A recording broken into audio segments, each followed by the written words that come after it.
continue with the presentation of an honorary degree to Brad Stevens, head coach of the Boston Celtics. Coach Stevens joined the Celtics in 2013 following 12 seasons coaching men's basketball at Butler University, 6 as assistant coach and 6 as head coach.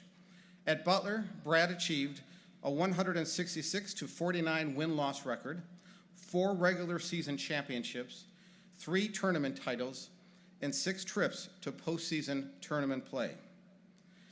In 2010 and 2011, he became the only coach in Butler history to lead the Bulldogs to the NCAA Division I National Championship game. Most members of the class of 2014 were first-year students during the second Final Four-year run and have great memories of that period of time, right? All right. Just want to make sure you didn't forget.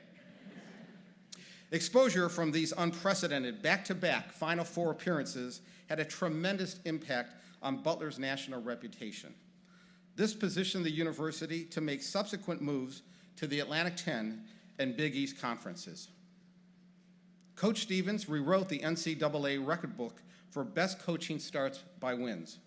During the 2012-2013 season, he moved into the top spot on the 6-year list with 165 victories, having previously captured the 5-, 4-, and 3-year records.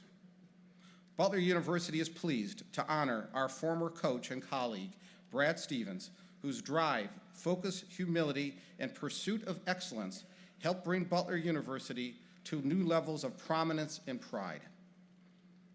Coach Stevens, will you please come forward?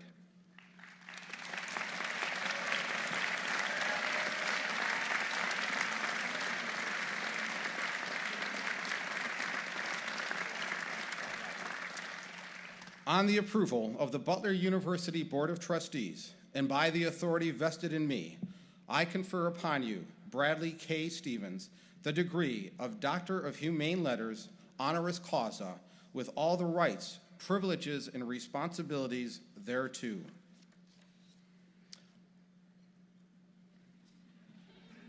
I invite the audience to join me in expressing our congratulations and best wishes to you.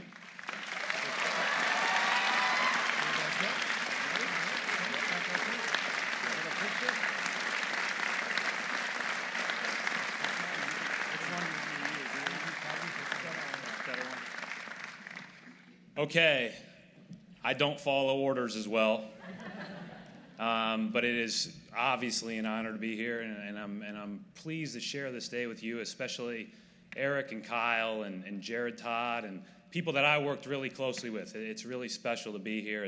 As we all will say, congratulations to you. As we all know, your parents are a lot more excited. Congratulations to your parents. The 2 previous speeches set a high bar. And like them, I want to be cognizant of your time, and I want to make sure that I only share what I need to say. Before I got to Butler, I was sitting in your shoes not too long before that. And I was a person that was intrinsically motivated to check boxes. And by that I mean if I had a test I had to study for, I was going to study for the test, learn the material, and hopefully forget it the next day.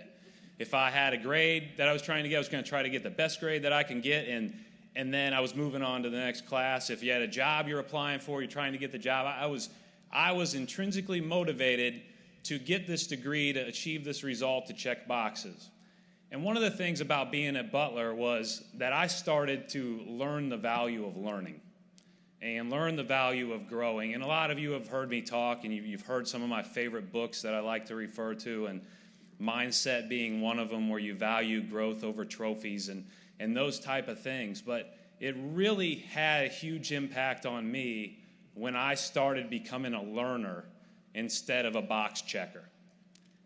And I want to share a couple of those things with you today. And I tried my best to pare it down. When I first got the head coaching job at Butler, I met with alumnus booster and friend Chris Worthwine, and he's a CEO of a local company here in Indianapolis area, and he sat down and took 2 weeks to write down what he thought were the most important things that I need to know, and he did it in 7 bullets. And that means he put a lot of thought to it. As my former boss and coach Todd Licklider, who I'll be forever indebted to, used to quote Abraham Lincoln, "I apologize for the length of this letter. I didn't have time to write a short one." I appreciated the fact that Chris took that kind of time.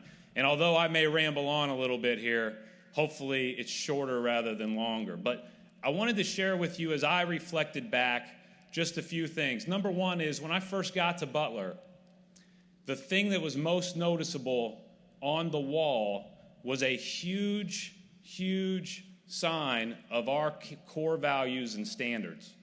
They've been well documented. They're all over the place. A lot of companies share those. Some companies share others. You'll be going to work for companies that may or may not share those exactly, but it all really is the same. But what I learned in that time, and Barry Collier, who's sitting behind me here today, was really the kickstarter of all that. And what I learned at that moment was how powerful standards could be in guiding every decision, in helping you through good and bad times, in making sure that you stick true to who you are, not necessarily because you are the best person at living those every single day, but you are authentically striving to do so.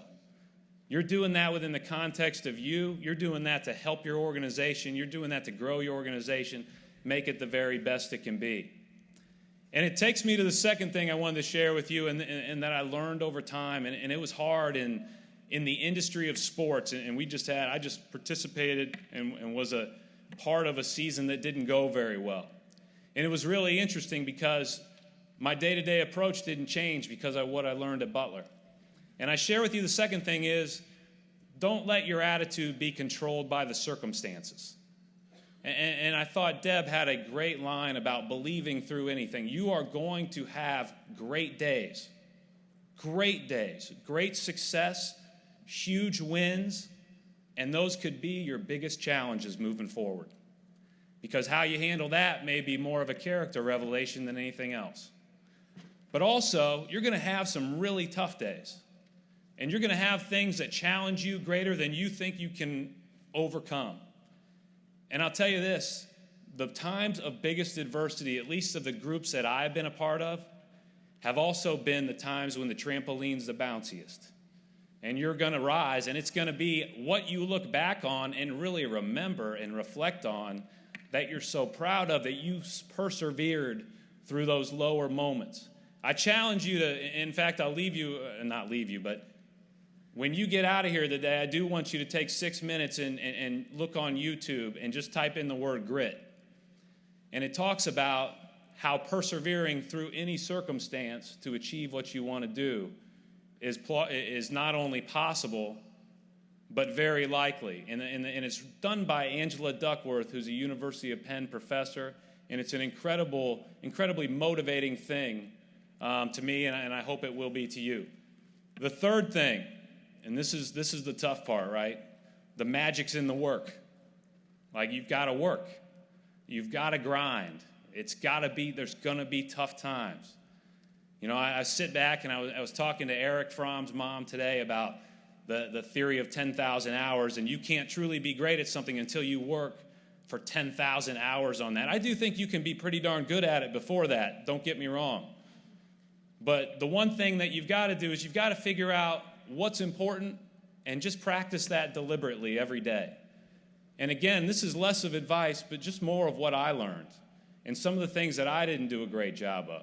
I struggled at times to balance all of the things that were going on instead of focusing on only what was important to get the task accomplished. And that's a hard thing to do, but it's certainly something that as you get older, you do get a little better at that. And the fourth thing that I'll share with you, and then I'll start to wind it down, is that there is no bigger asset than people. And Jim Collins said it in his book, Good to Great, which Barry was nice enough to give me, I think on the third day of the job. That was no pressure. When we had come off of a Sweet 16 team and had 5 seniors back. But it said, get the right people on the bus and then get them in the right seats.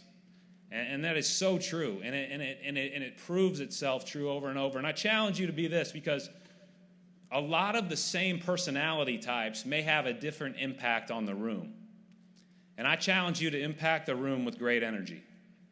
and really, really value being an energy giver and not an energy drainer. And I do also challenge you to focus on people around you that give you that energy and spend time with them and enjoy that time with them and appreciate them for that. I had a person ask me about Gordon Hayward when he was coming out 3 years ago.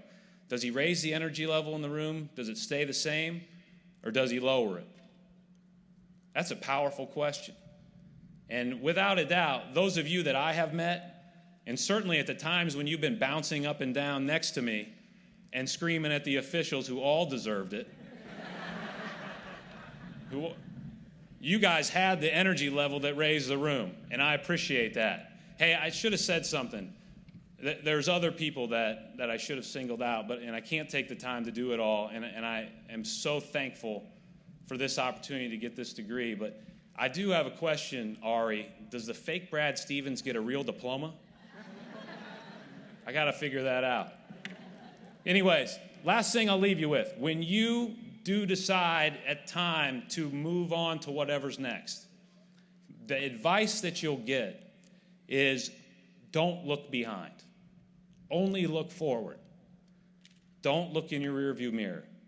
You need to be future looking. I don't agree with that. It's part of who you are, right? So just remember all the things that you learned. And I thought about this, and I thought about, so here I am, a box checker when I get to Butler. Now I'm learning. And I got the best education in 12 years. Actually, it was 13 years that you could possibly get. So to have a degree from Butler is an honor. It's such a great thing to be back home. Thank you for having us.